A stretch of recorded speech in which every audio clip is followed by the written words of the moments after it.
Business start तर केला तेव्हा खूप छान चालत होता, परंतु आता आधीसारखा बिझनेस चालत नाही.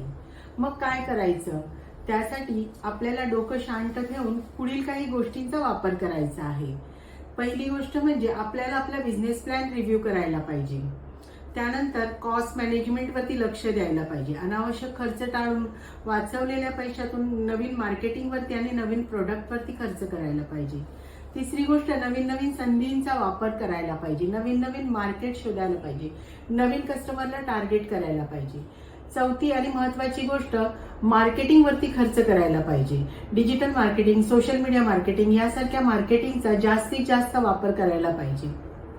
त्यानंतर कस्टमर सोबत चांगले रिलेशन बिल्ड करा, जेणेकरून त्यांचा तुमच्यावरती विश्वास बसेल. आणि संधीतून शिकून घ्या आणि पुढे जात राहा. ह्या सगळ्याचा जर तुम्हीही वापर करताय, मार्केटिंगचे चेंजेस तुम्ही अडॅप्ट करताय, कस्टमर सोबत चांगले रिलेशन बिल्ड करताय, मार्केटिंगवरती इन्व्हेस्टमेंट करताय, तर तुम्ही तुमचा बिझनेस पुन्हा त्याच पातळीवर घेऊन येऊ शकता आणि चांगल्या प्रकारे ग्रो करू शकता.